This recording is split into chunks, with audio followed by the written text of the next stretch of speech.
Juntos Logramos Más es una campaña que busca informar y concientizar a autoridades y población acerca de las problemáticas sociales que existen en la región. Asimismo, lograr el compromiso de ambas partes para obtener las mejoras deseadas.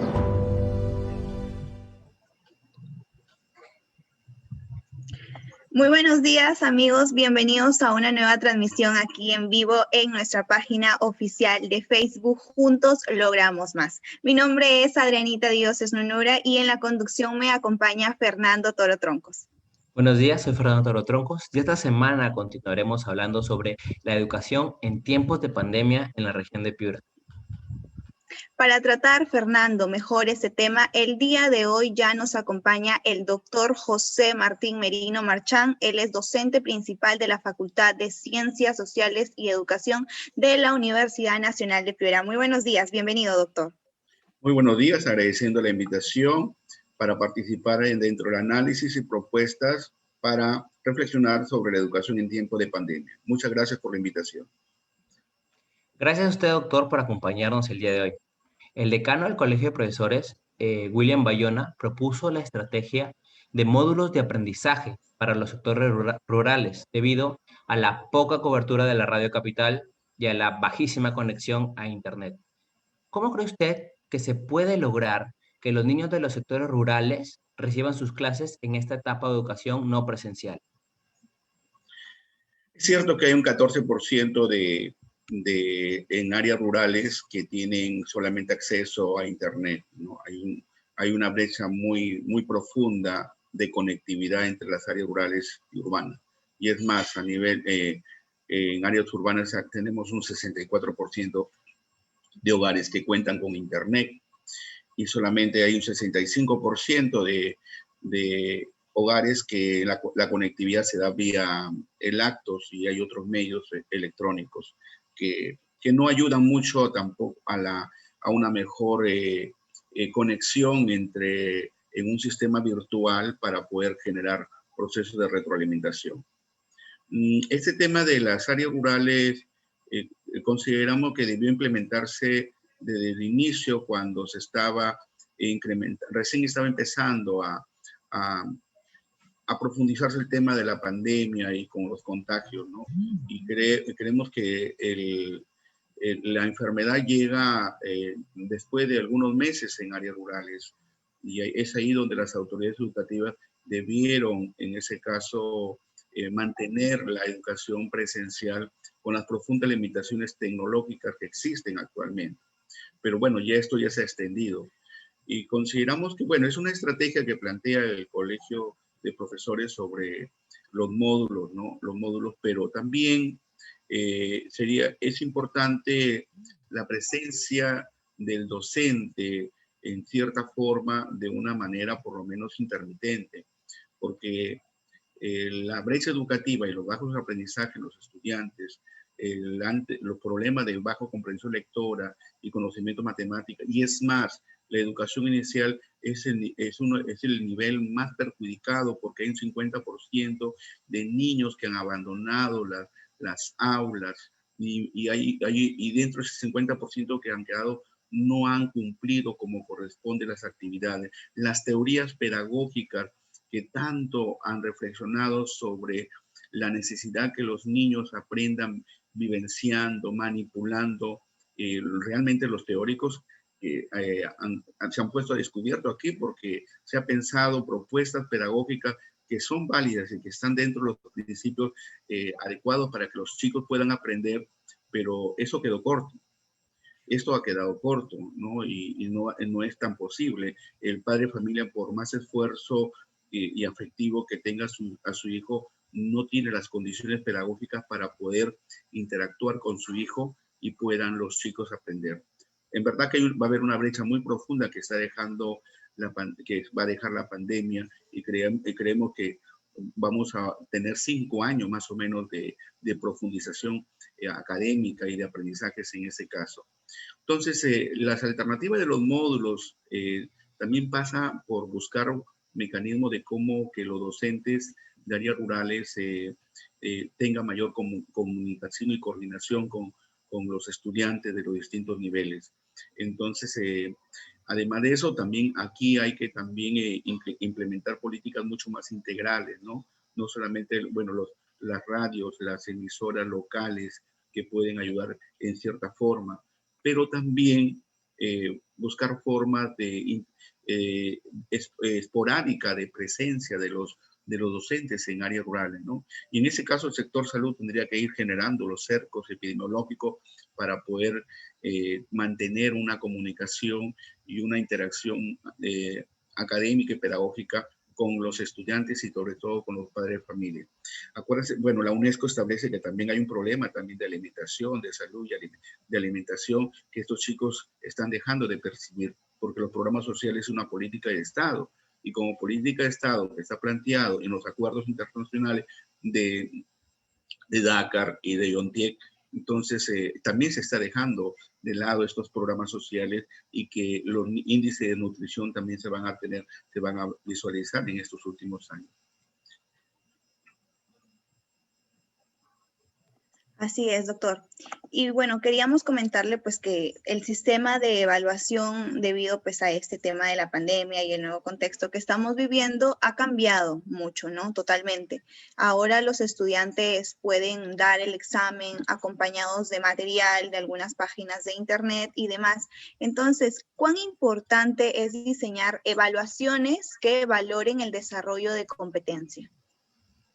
Es una pregunta muy interesante, Adrianita, porque en el tema de la evaluación, aquí se ratifica el enfoque de la evaluación formativa y un aspecto muy importante de la evaluación formativa es la retroalimentación autorreguladora. Y esa parte se ha dejado de lado, porque no solamente el tema de los instrumentos y procedimientos de evaluación, digamos, tradicionales, como aplicación de pruebas, prácticas, no deberían ser no debe ser una estrategia recurrente similar a la educación presencial. Habría que ir planteando las retroalimentaciones formativas en base a otras estrategias, no necesariamente con los instrumentos convencionales. ¿Por qué? Porque hay una limitación que se viene percibiendo, porque encontramos que solamente se le envía fichas de trabajo a los estudiantes y ellos lo resuelven, y ahí termina el proceso educativo y no hay un espacio de retroalimentación entre el docente y los estudiantes para poder identificar las evidencias que ellos le han planteado al docente y poder reafirmar y profundizar mejor esos conocimientos que se están priorizando. Es cierto que el currículo ha entrado por un proceso de adaptación, de contextualización y de priorización, pero la evaluación formativa debe ser tratada de una manera mucho más adecuada como política pedagógica, ¿no? De tal forma que los instrumentos convencionales debe estar en otro nivel. Y los niveles es justamente estos espacios que tenemos, donde el docente y estudiante debe retroalimentar y identificando algunos errores que van alcanzando los estudiantes en sus productos, en sus trabajos, en sus producciones de texto, y sobre la base de esas evidencias que se van encontrando, el docente debe retroalimentar. Pero el problema también está en la conectividad, en la conectividad a Internet, porque no todos los estudiantes tienen la posibilidad de un sistema, una modalidad sincrónica, para que puedan en tiempo real dialogar y reflexionar y debatir con el estudiante. Ese es un tema, porque mayormente las actividades pedagógicas se centran en una modalidad sincrónica y mayormente el uso de la mensajería de WhatsApp, que ayuda, pero no va a mejorar el proceso de la evaluación formativa que necesitamos en este caso. Entonces, la retroalimentación es el corazón de la evaluación formativa. Y por lo tanto, el diálogo y la reflexión, el enfoque crítico reflexivo, el diálogo entre docente y estudiante es muy necesario dentro de una educación a distancia.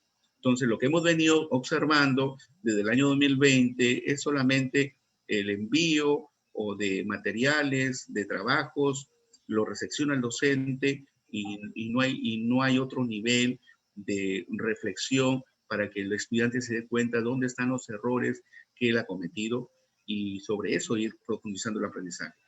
Sabemos que la evaluación es permanente y en ese nivel el enfoque humanista, el enfoque crítico, reflexivo, el diálogo, o que el docente haga ver las evidencias, los productos, los avances de los estudiantes, es muy importante. Entonces, claro que eso está a la mano también con los niveles de conectividad, porque también los docentes no tienen las herramientas virtuales para trabajar. Hay un sector de docentes que interactúan solamente con sus celulares y poco lo hacen con laptop. Y por otro lado, hay un 65% de estudiantes que no tienen acceso a ese medio tecnológico. Entonces, eso es un problema. Y este año 2021, que va a ser muy parecido al año 2020, esperamos de que las autoridades y el Ministerio de Educación implementen una política mucho más adecuada sobre la base de las dificultades que se han tenido el año 2020. Claro, doctor. Y sabemos también que los estudiantes tuvieron que adaptarse a la educación a distancia. ¿Qué propone usted para desarrollar, justo como comentaba antes, este pensamiento crítico en los estudiantes de la educación básica? Bien, la educación a distancia ha sido también un reto para muchos de nosotros. Mayormente la educación a distancia se ha percibido con mayor notoriedad en el sistema superior universitario, pero nunca nos imaginamos de que la educación a distancia en cierta forma iba a ser la tabla salvadora para sacar adelante el año escolar.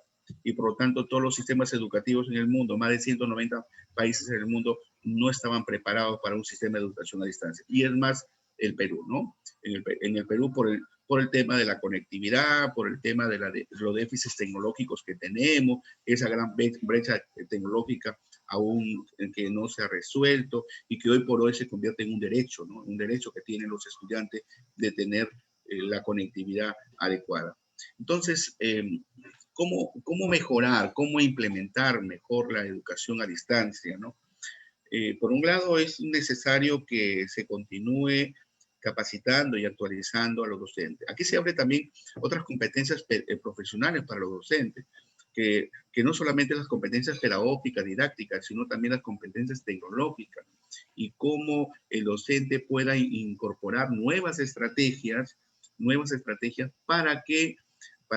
para poder implementar mejor la educación a distancia. Entonces pasa por capacitaciones y actualizaciones a los docentes, revisar los perfiles de los docentes en ese nivel de la educación a distancia y por otro lado el tema de los hogares, ¿no? Eso es otro elemento importante.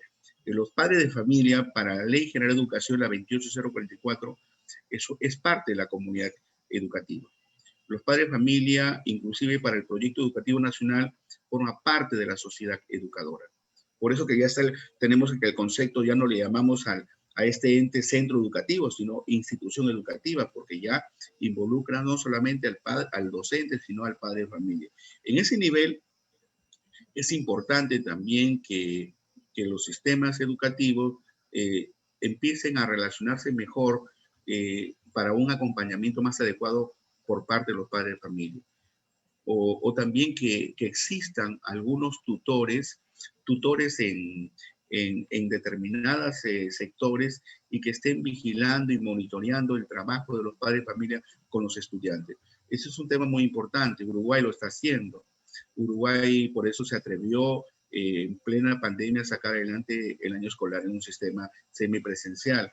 Ecuador, Uruguay, Ecuador, Brasil y México, la pandemia los encontró ya terminando el año escolar. Y por eso que esos sistemas educativos han tratado en cierta forma de manejar estos sistemas. Entonces, el trabajo de los tutores para los padres de familia es muy importante que los docentes, que el Ministerio de Educación tome en cuenta. Sabemos que el Ministerio de Educación tiene programas formativos, programas de soporte pedagógico en donde hay capacitadores que acompañan a los docentes en capacitaciones. Eso venía ocurriendo antes del 2020, con que los acompañantes visitaban a los docentes en las aulas presenciales y orientaban sus procesos. Entonces, el trabajo ahora y que el ministerio, me imagino que debe tomar en cuenta, si hay esos programas formativos, deben entonces esos acompañantes pedagógicos que tienen formación pedagógica que tengan una coordinación directa ya con el padre de familia, no solamente con el docente, sino con el padre de familia, la comunicación con el padre de familia, y se abre a no solamente ser tutor para el docente y orientarlo, sino también tutor en ese nivel con los padres de familia, porque si hay una inversión del Estado y hay presupuestos que ya están proyectados para 5 o 10 años, como los programas formativos, entonces hay que abrir otros espacios y otras responsabilidades para los acompañantes pedagógicos. Entonces, que coordinen directamente y que sean tutores también para los padres de familia. Por el momento, eso es una de las salidas inmediatas, porque ahorita, bueno, buscar alternativa de mejorar la conectividad, la tecnología, es un tema que tiene que ver con una fuerte inversión del Estado, y lo que tenemos que en estos momentos buscar alternativas mucho más plausibles y alcanzables en las circunstancias que estamos viviendo. Doctor José Merino, sabemos de su amplia experiencia, conocimiento en este ámbito, entonces, ¿nos podría explicar entonces por qué el liderazgo institucional es fundamental para el éxito aquí en la gestión educativa? El liderazgo institucional y sobre todo el liderazgo de los directivos, sabemos perfectamente para la Organización de la Cooperación y Desarrollo Económico, la OCDE, donde están los países industrializados y que el Perú está intentando formar parte de la OCDE. Y la UNESCO también establece que la segunda variable de asegurar la calidad de los aprendizajes es el liderazgo de los directivos, ¿no? Por un lado toma al docente, pero por otro lado está estableciendo y demostrándose que una de las variables para asegurar y mejorar la calidad de los aprendizajes de los estudiantes y como consecuencia elevar la calidad educativa es el rol de los directivos. El rol de los directivos. En ese sentido, entonces, es muy necesario que también reflexionemos sobre ese tema. ¿Por qué? Porque los directivos han venido siendo capacitados, se han llevado diplomados, segunda especialización sobre el monitoreo y acompañamiento a docentes, pero nadie se imaginó, pero los modelos estaban planteados en un sistema de educación presencial, donde los directivos acompañan a su docente, pero en aulas presencialmente. Pero no se fue planteando, claro que han tenido módulos de TICs, pero no se ha ido planteando cómo monitorear y acompañar a los docentes dentro de un sistema de educación a distancia, una educación remota. Entonces, es ahí donde tenemos que fortalecer el liderazgo institucional de los directivos bajo un modelo de liderazgo pedagógico, pero cómo monitorear, cómo acompañar a los docentes frente al inicio del año escolar. Entonces, si se estaba planteando una política de monitoreo y acompañamiento a los docentes en aulas presenciales donde el director visita al docente para acompañarlo, guiarlo, orientarlo, entonces hay que replantear la política del monitoreo y acompañamiento por parte de los líderes institucionales para que se conviertan en soportes pedagógicos y soporte para los docentes en esos sistemas de educación remota. Entonces, hay también que evaluar el grado de comprensión y conocimiento que tengan nuestros líderes sobre el manejo de la educación a distancia.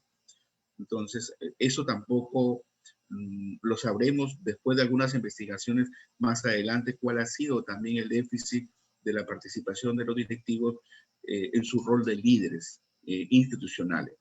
El fortalecimiento del liderazgo de los directivos es muy importante para poder acompañar y promover y alentar a los docentes en ese sistema tan complejo como es la educación a distancia.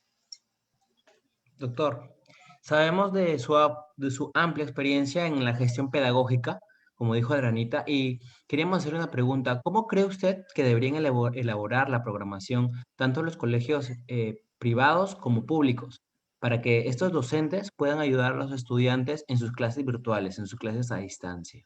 Bien, aquí estamos planteando, Fernando, estás planteando un tema de currículos, un tema de la necesidad de adecuar, contextualizar y priorizar competencias dentro del currículo nacional. La norma técnica de organización del año escolar 2020 y 2021 plantea entonces que entre marzo a julio se prioricen las competencias sobre las áreas instrumentales del currículo. Bueno, como esto es una comunicación abierta y nos están escuchando padres de familia u otros actores que no necesariamente son pedagogos, entendemos que entonces que de las áreas instrumentales ir centrando hacia las áreas de comunicación y matemática, que es donde requiere o se desarrollan aprendizaje como la comprensión de texto y el conocimiento lógico matemático, que definitivamente son aprendizajes que van a asegurar futuros aprendizajes en otras áreas. Ahí hay un tema también de priorización. Entonces, también sabemos que el proyecto educativo nacional que está planteado hasta el 2035 y se está tomando en cuenta los principios sobre el tema de la educación emocional también es importante. La UNESCO en su informe de julio de 2020 señala que hay valores que se han reactivado, como la solidaridad y que hay la igualdad de género, y que hay que seguir insistiendo también en consolidar estas competencias, por un lado, cognitivas, que tienen que ver con la comunicación, con matemática y comunicación, y cómo integrarlas también. Entonces, cómo plantear también la integración con otras áreas del conocimiento. Ahí hay un tema muy importante que trabajar dentro de la programación. Aquí necesitamos trabajar mucho el pensamiento complejo. El pensamiento complejo como parte de un principio actual, que el docente sea capaz de mirar el currículo no como áreas parceladas, sino que hay que mirar el currículo como áreas integradas. El poco tiempo que tiene el docente para comunicarse por internet, porque es un lujo tener a los estudiantes en 20, 30 minutos, yo creo que es el momento que el docente tiene que tener una mirada mucho más integral de la competencia que va a trabajar, y eso va a fortalecer también el desarrollo de las otras áreas que forman parte del currículo, partiendo de las áreas instrumentales, porque en la medida que no se descuiden esas áreas instrumentales, definitivamente vamos un poco a paliar el impacto pedagógico que tendría la pandemia para los próximos 5 o 10 años. Entonces, resumiendo, la necesidad también de integrar, la necesidad que el docente desarrolle un pensamiento complejo y que mire el currículo de una manera integral sobre la base de competencias básicas. Esa es una alternativa para poder mitigar el impacto de la pandemia en el ámbito pedagógico. La educación como derecho humano habilita el acceso también a otros derechos.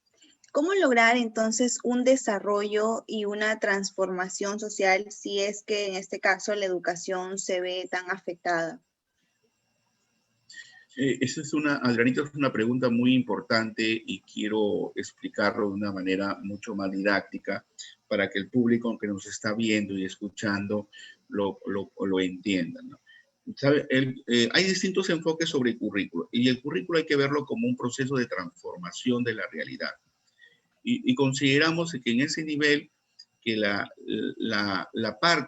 implementación del currículo por parte de los docentes debería orientarse a generar proyectos pedagógicos dentro de las aulas, y el carácter entonces funcional de lo que vamos a enseñar que esté directamente relacionado a transformar la realidad, a reflexionar la realidad.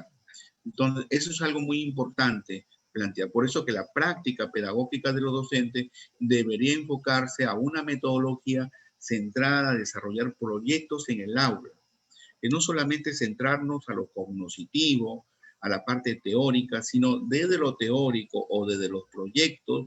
Por ejemplo, cómo articular que los estudiantes busquen soluciones a los problemas del entorno. Entonces, ya no podemos ver el currículo como una retahíla de cursos, de áreas, de una retahíla de contenido. Hay que ir visualizando el currículo como un proceso de construcción de la realidad. Por eso que hay metodologías como los proyectos, y eso favorece también el pensamiento crítico. El pensamiento crítico, que es una de las habilidades de orden superior y que es una política muy necesaria dentro de la práctica del docente, Entonces, se va a ir posicionando en la medida que los docentes promuevan un aprendizaje situado dentro de las aulas y que genere también un aprendizaje basado en problemas, en proyectos, en la investigación, en estudio de casos, que es una de las formas más adecuadas para poder posibilitar que la mente de nuestros estudiantes se convierta en una mente crítica, reflexiva y con la capacidad de contribuir en la transformación de la realidad. Si no, miren, estamos plenamente convencidos de que uno de los problemas del alto contagio en el Perú, a pesar que fuimos los primeros países que se tomó medidas, fue el tema de ciudadanía. Entonces, necesitábamos tener soldados y policías al costado para cumplir con las normas sanitarias. Pero nosotros no éramos capaces, como autoaprendizaje, de ir limitando nuestras prácticas inadecuadas y eso incrementó. Entonces, el tema de ciudadanía ha sido es una competencia muy necesaria. ¿Por qué? Porque no hemos aprendido, no hemos formado un currículo, una pedagogía centrada en ciudadanía y que forme ciudadanos y que ahora, que estos ciudadanos que son autoridades, son padres de familia, entonces cumplan las normas y cumplan realmente las disposiciones para evitar el número de contagios. Mientras otros países que han trabajado mucho el tema de ciudadanía, no necesitaba establecer políticas y medidas de amenaza a los ciudadanos para que ellos se queden en casa. ¿Por qué? Entonces, ahí también tiene mucha responsabilidad la escuela, el currículo, cómo hemos venido orientando el currículo, porque no hemos ido formando estudiantes con una formación en ciudadanía. Muchísimas gracias, doctor José Martín Merino. Muy importante la información que aquí nos ha brindado. Esperamos que de verdad las dudas respecto a la situación actual de la educación hayan sido aclaradas y que las alternativas que se han dado beneficien tanto al alumnado como a los profesores. Ojalá contemos con su participación en una próxima entrevista. Muchas gracias por la invitación. Muchas gracias nuevamente, doctor. Amigos, hemos llegado a la parte final de este programa. Con nosotros será la próxima semana en una nueva transmisión con un nuevo tema. Aquí en Juntos Logramos Más. Y ya sabe que nos puede seguir en nuestras diversas redes sociales. Estamos también en Instagram, en Twitter, en Facebook, en TikTok y también en YouTube. Nos encuentra como Juntos Logramos Más. Y no olvide que si mejoramos, mejora Piura. Cuídense mucho. Hasta luego. Hasta luego, cuídense.